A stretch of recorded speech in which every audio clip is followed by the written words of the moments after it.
षाटगुणी नीति। षाटगुणी नीति 60 गुणी नीति में 6 नीतियाँ हैं, जिनमें पहली है संधि। जो राज्य दूसरे राज्य की अपेक्षा कम शक्तिशाली है वह उसके साथ संधि की नीति अपनाएगा। जो राज्य शक्तिशाली है वह युद्ध की नीति का अनुसरण करेगा। जो राज्य अनासक्त है वह तटस्थता की नीति पर चलेगा। जो राज्य संपन्न है वह अपने शत्रु पर आक्रमण करेगा। जो राज्य अपनी रक्षा में असमर्थ है वह दूसरे राज्य की शरण में जाएगा। तथा जो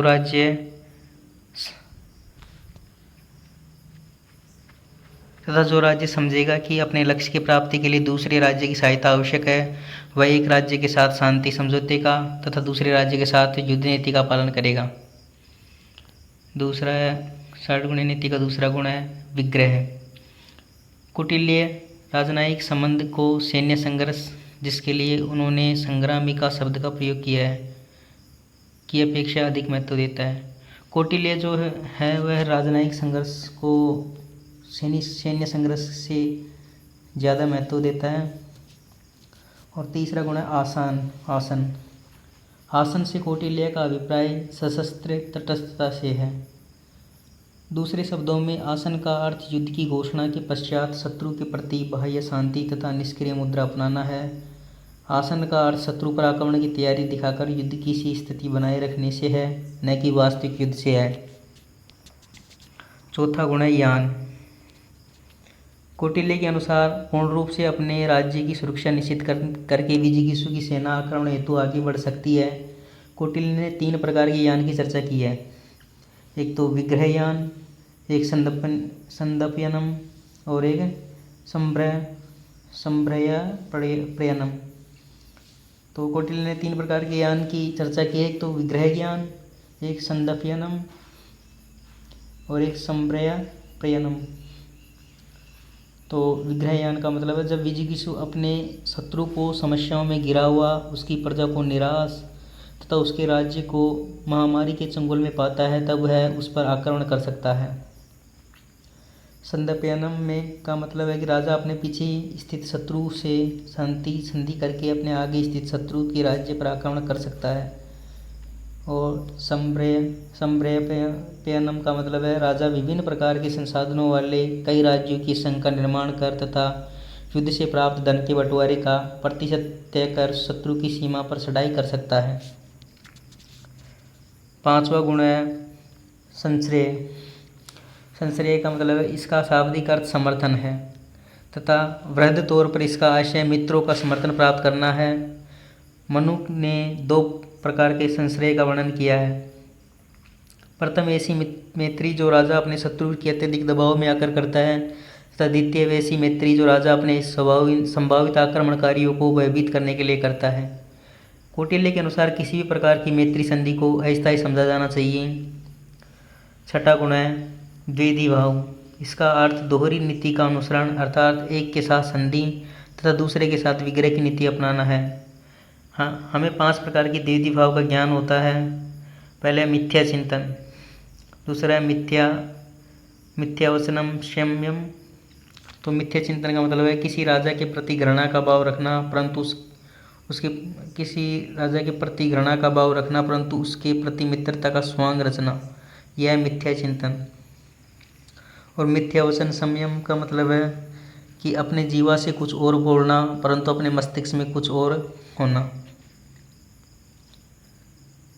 अपनी जीवा से तो कुछ और बोलो और अपने मस्तिष्क में कुछ और रखे, इसे कहते हैं मिथ्यावचन संयम। और तीसरा है मिथ्या कारण। किसी राजा के लिए ऐसे कार्य करना जिससे वह यह प्रतीत हो कि वह उसको भलाई के लिए कर रहा है परंतु मौका पाकर उस पर छलपूर्वक उस पर अधिकार स्थापित कर लेना। उभयवतन। 5वां प्रकार का जो द्विधि भाव वह है। चौथा प्रकार का जो द्विधि भाव है उभयवतन। अपने राज्य की सेवा में रहते हुए जब राज्य के अधिकारीगण शत्रु राज्य से छिपकर धन प्राप्त करते हैं तो उसे कहते हैं उभयवतन।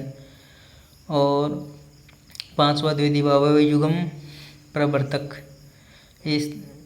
ऐसा आवास दिलाना कि वह किसी अन्य ऐसी योजना हेतु धन तथा सेना इकट्ठी कर रहा है परंतु छिपे रूप में इस प्रक्रिया द्वारा अपना उद्देश्य सिद्ध करना, यह होता है युग्म प्रवर्तक। उनके अनुसार राजा को संधि की नीति का अनुसरण तब करना चाहिए जब वह शत्रु की अपेक्षा कम शक्तिशाली हो।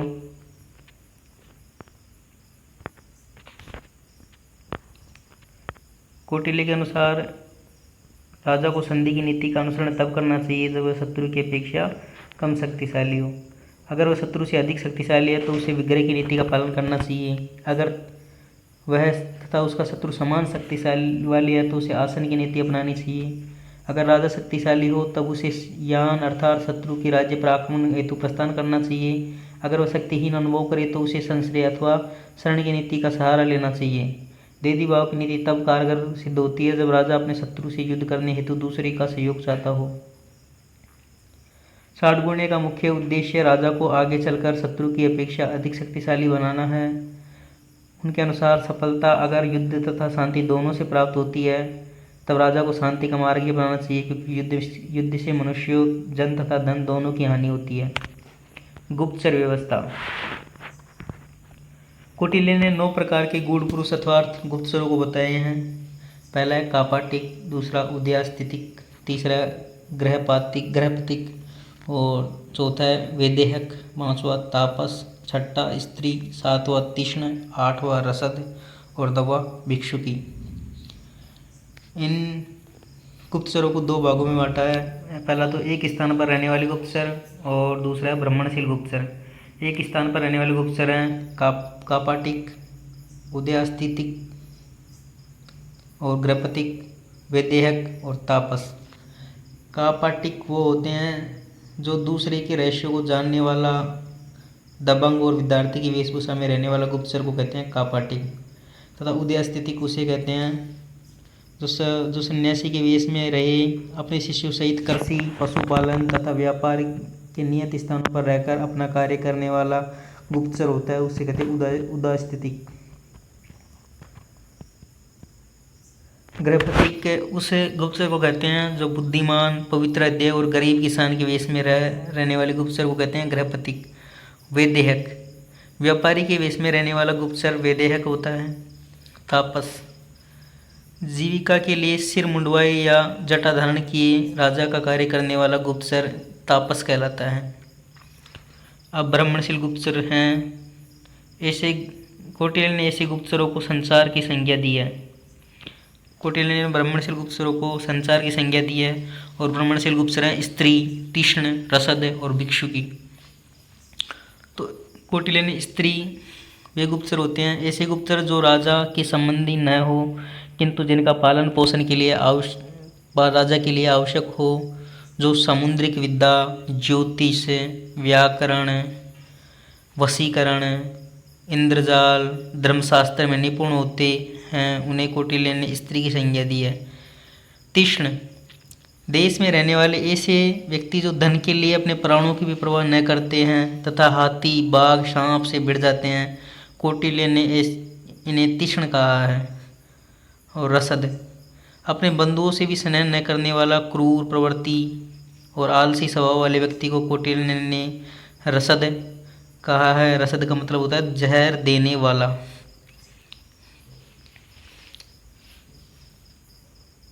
चौथा जो संचार होते हैं अर्थात जो ब्राह्मणशील गुप्तचर होता है उनका प्रकार है परिवाजिका या भिक्षुकी। आजीविका की इच्छुक, दरिद्र, प्रौढ़, विधवा तथा सन्यासिनी के वेश में रहने वाली महिला परिवाजिका कहलाती है।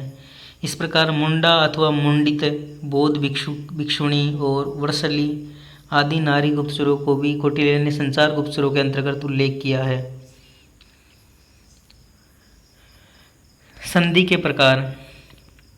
कौटिल्य ने कुछ संधियों के प्रकार बताए जैसे हीन संधि।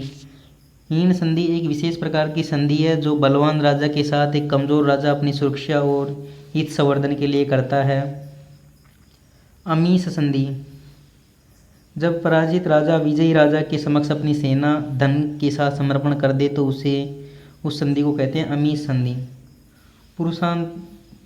पुरुषांतर संधि अपने सेनापति तथा राजकुमार को विजयी राजा को सौंपकर जो संधि की जाती है उसे पुरुषांतर संधि कहा जाता है।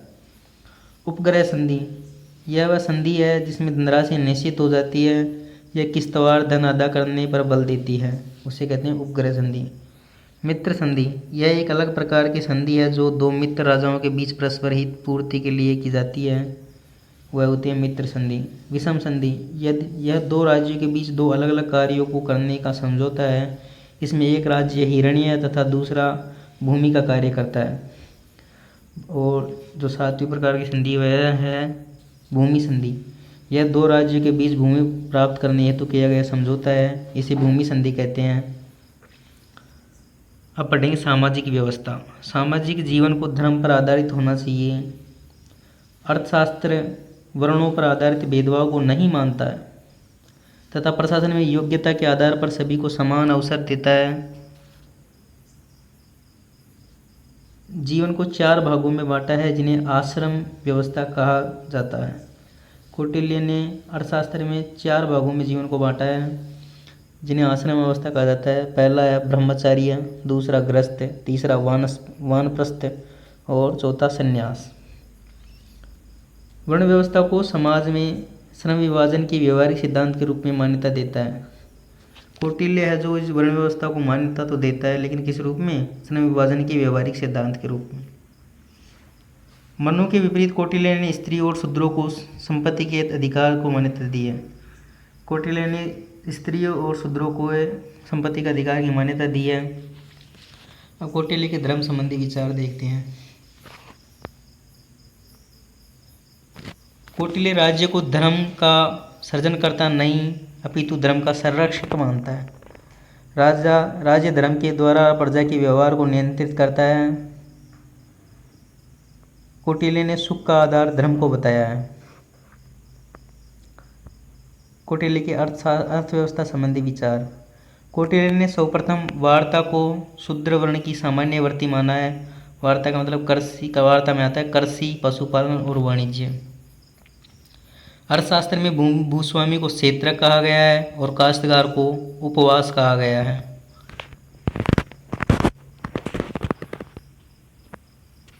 अर्थशास्त्र में 10 प्रकार की भूमियों का वर्णन किया गया है। अर्थशास्त्र में हल से जोतकर उत्पन्न किए गए पदार्थ को सीता कहा जाता है। कौटिल्य ने कुछ विशेष प्रकार के करों का वर्णन किया है जिनका सार अग्रलिखित रूप से प्रस्तुत किया जा सकता है। कौटिल्य ने कुछ करों के बारे में बताया है।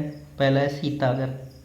इसका अभिप्राय भूमि के उस भाग से है जिसका स्वामी राजा के पास हो, स्वामित्व राजा के पास हो तथा उस पर उसी के लिए कृषि कार्य किया जाता हो। सीता कर वो होता है जो जिस भूमि का स्वामित्व राजा के पास हो और उस पर राजा के लिए ही कृषि कार्य किया जाता हो। भाग, इसका अभिप्राय उस भूमि से है जिस पर जनता का स्वामित्व हो, इसके लिए उन्हें उत्पादन का कुछ भाग भूमि कर के रूप में राजकोष में देना होता था, उसे भाग कहते हैं।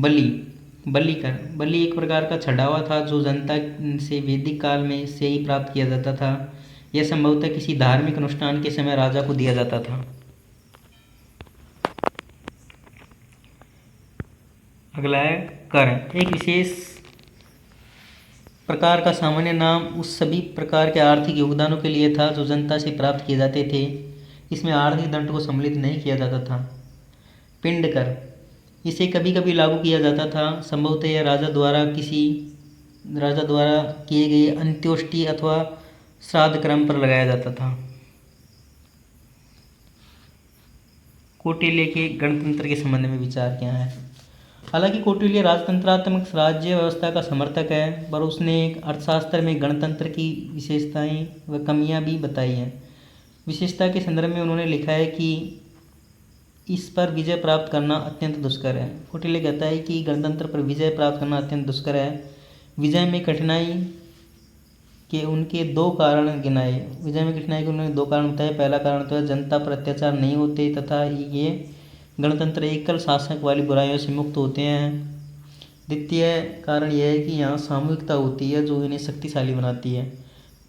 पर साथ ही वे अनुभव करते हैं कि गणतंत्रात्मक व्यवस्था में प्रशासन करना दुस्साध्य होता है। कौटिल्य अनुभव करता है कि जो गणतंत्र होते हैं उनमें प्रशासन करना कठिन होता है, क्योंकि यहाँ विचारों व मतों की संख्या ज़्यादा होती है। दूसरे ऐसे शासक वर्ग की आंतरिक असहमतियाँ बहुत। दूसरा यह है कि ऐसे शासन में जो गणतंत्रात्मक शासन होता है उसमें शासक वर्ग की आंतरिक असहमतियाँ बहुत अधिक होती हैं, अतः ये शीघ्र ही विखंडित हो जाते हैं। गुप्तचरों का प्रयोग करके ऐसे शासक को आसानी से विघटित किया जा सकता है। कौटिल्य और मैकियावेली की तुलना, दोनों में समानताएं कौन कौन सी हैं देखते हैं। तो जीवी बोटाजी और हिलेब्रांट दोनों ने मैकियावेली और कौटिल्य के मध्य समानता स्थापित की है। इनमें समानता कि दोनों राजा को असीमित शक्तियां देने के पक्षधर हैं, वे राजा को सर्वोच्च निर्णायक मानते हैं। दूसरी है दोनों ही राजा की एकता एवं विस्तारवादी नीति के समर्थक हैं। तीसरा, दोनों ने युद्ध को राज्य की विस्तार एवं निर्देश नीति का प्रमुख आधार माना है। चौथा, दोनों ही कठोर राष्ट्रवादी थे, वे राज्य की एकता स्थापित करने के पक्षधर थे। पांचवा, दोनों ही यथार्थवादी थे, दोनों के राजनीतिक सिद्धांत यथार्थ पर आधारित थे। छठा, दोनों ही विदेश नीति पर बड़ा बल दिया, दोनों ही पड़ोसी राज्य को शंका से देखते थे। सातवां, दोनों ने गुप्तचर पर विशेष बल दिया, दोनों गुप्तचरों को राज्य की आंख एवं कान माना, दोनों ने गुप्तचरों का विस्तृत विश्लेषण किया है। आठवां, दोनों ने राज्य के उद्देश्य की पूर्ति के लिए नैतिकता के उल्लंघन को सही ठहराया है, इसके लिए साम दाम दंड भेद की नीति को सही ठहराया है। अब देखते हैं कि दोनों में असमानताएं कौन कौन सी है।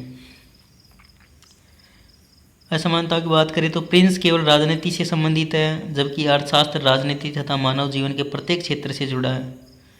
और दूसरी असमानता है कि मैकियावेली का मानव के प्रति नकारात्मक दृष्टिकोण रखता है, जबकि कौटिल्य का दृष्टिकोण निराशाजनक नहीं है।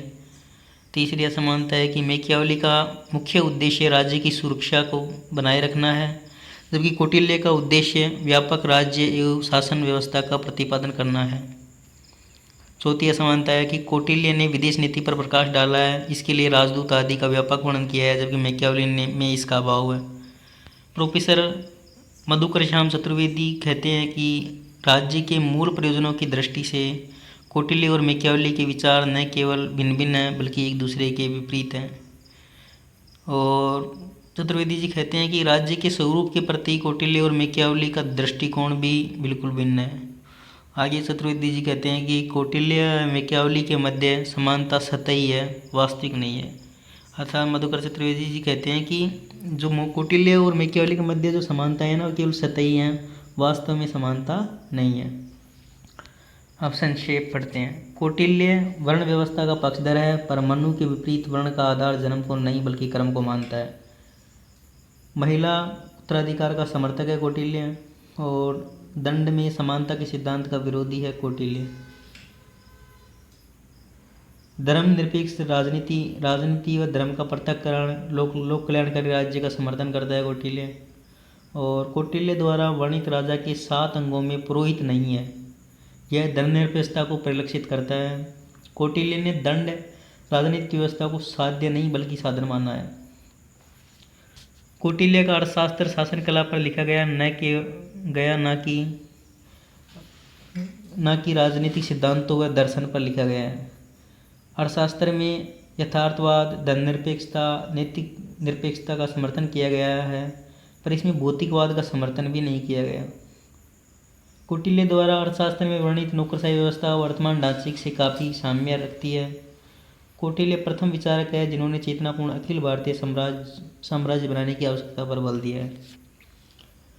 महत्वपूर्ण तथ्य, कौटिल्य के बारे में कुछ महत्वपूर्ण तथ्य।